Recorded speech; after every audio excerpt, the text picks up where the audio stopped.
Hello everyone. In this video, we'll show you how to embed a YouTube feed on a WordPress website with the official WordPress plugin. Step 1.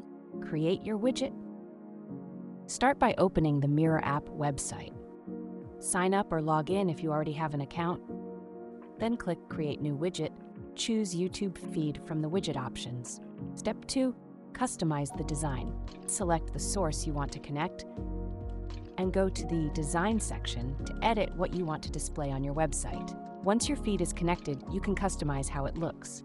Adjust the layout, card style, spacing, and other design settings to match your website. When everything looks right, click the Publish button and copy the WordPress shortcode in just one click. Step 3. Add it to WordPress. Log into your WordPress account, go to the Plugins section, and type Mirror app into the search bar. Select Mirror app, video feed, then click Install and Activate. Now click the Edit Site button.